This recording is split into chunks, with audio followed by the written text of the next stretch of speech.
Good morning, everyone. Pete Pardo here from Sea of Tranquility. Welcome to another edition of Favorite Album of the Year. Today, we are starting the 1980s.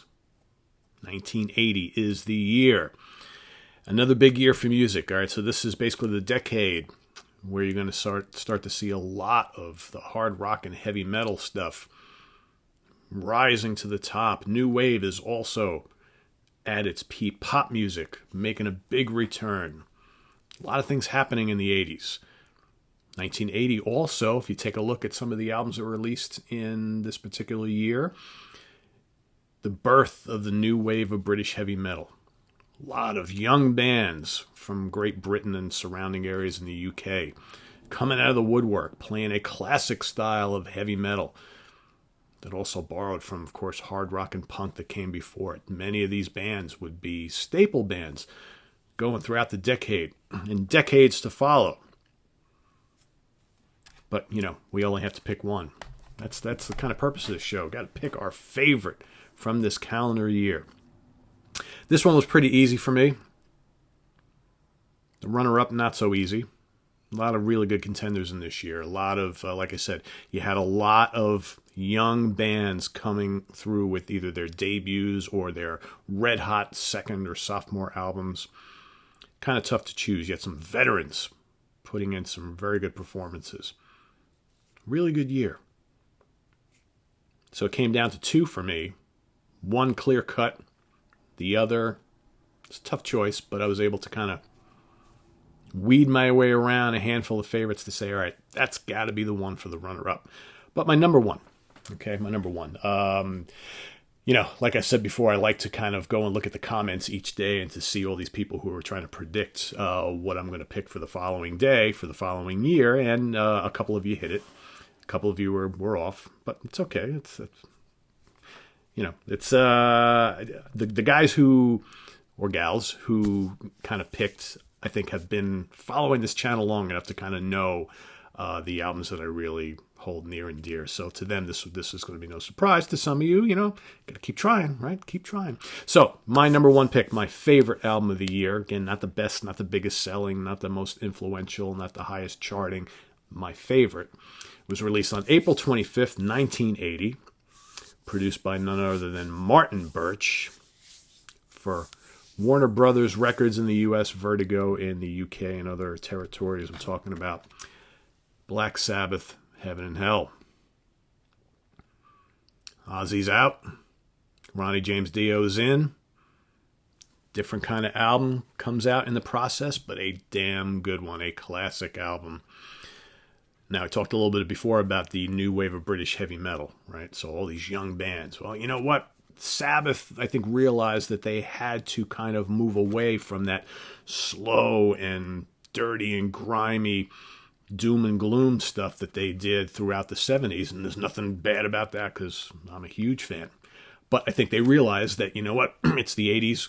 Got to mix it up a little bit. Got to do something a little bit different. You could tell they were going for some different stuff on the Never Say Die album, as well as Technical Ecstasy, moving away from that earlier, slow and, massively crunchy, doom, fuzz stuff, moving more into a faster paced style of music, right? More current with the heavy metal times of the late 70s going into the 80s. And I think this did just that. Lyrically also, very different. You're used to the lyrics of Geezer Butler, right? And then a lot of his lyrics in the 70s, very different from Ronnie's lyrics. All about dragons and rainbows and mystical things and fantasy. Very different from dark images of the post-Vietnam War and drugs and, occultisms and all that kind of thing. Very, very different. A very powerful album that if you followed Ronnie in this 3-album, or 4 if you count the live album, run with Ritchie Blackmore's Rainbow, you knew he had it in him, right? But how would it mix with Sabbath? Well, it mixed very, very well. Starting off with the raging, fast-paced Neon Nights. I mean, right there, listen to Neon Nights. This is a brand new Black Sabbath. This is nothing like any of the stuff that they did during the Ozzy era. All right? The majestic Children of the Sea. Tony stepping up his game on this album, right? Doing a lot of different textures. Solos sound different. The riffs are different. Children of the Sea, gorgeous vocal harmonies, great vocals from Ronnie James Dio, the kind of the classical guitar, acoustic guitar pieces, right, and the bone-crunching riffs. Lady Evil, more of like a groovy heavy metal rocker. The epic title track. Top 10 Black Sabbath song of all time? Yeah, probably, for me anyway. Wishing Well, another fast-paced, heavy rocker with a good groove and a great vocal harmony on that. Die Young, one of the heavier tunes on the album, very serious tone. Great live song as well. Then you got Walk Away, probably for me the weakest tune on the album, still a fun song. And then the incredible closer, the kind of bluesy, melodic, and poignant, Lonely Is the Word, which contains an absolutely killer guitar solo from Tony Iommi. Very emotional, okay, a lot of feel in it. Probably a little bit more of a technical solo than we've heard from him in a while, right? Showing that he's got great technique. But more importantly, it just gets you in the gut, that solo. And a fantastic, yearning vocal performance from Ronnie James Dio. Here you got Bill Ward on drums, okay? He would leave the band shortly after recording this album. Okay, in steps Vinny Appice. Got Geezer on here. Geezer kind of, before the album was kind of got started, kind of left the band for a little bit. Came back again. All right.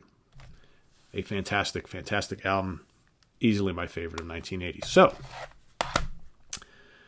the runner-up, you might ask. Well, it was down to a couple of them.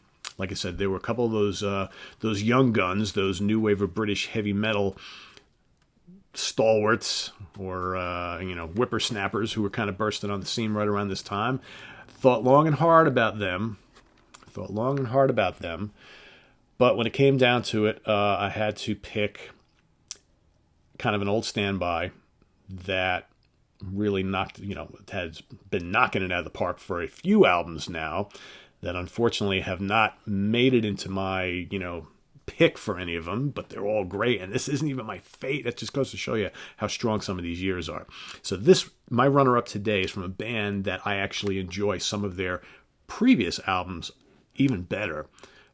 But, because of the competition, they didn't make it into my top pick or my runner-up. Today, they absolutely have. And this is a smashing album by them, don't get me wrong. I prefer a few of them a little better, but this is great on its own. So I'm talking about Hemispheres by Rush is my runner-up for today. Again, it's in a line of Rush albums that are just pretty damn spectacular. No weak albums. You could arguably say, well, I'm not even going to go there. I've done that on Rush album ranking shows and all that kind of stuff. But, I mean, they've got a string of albums that are just, near perfection, right? Spirit of Radio. Free Will. Oh, that guitar solo. That bass solo. Jacob's Ladder. Incredible. Entre Nous. Different Strings. I'm reading two. Different Strings and Natural Science. I just kind of combined the last two songs. It's early, guys. Sorry. Natural Science is fantastic. For me, Jacob's Ladder and Natural Science are like the sleeper killer tracks from this album. Both epic. Both great elements of progressive metal at its best. All right, and then you've got the two more radio-friendly tracks in Spirit of Radio and Free Will. Just a great album. That probably would have been my top pick if it wasn't for this one here.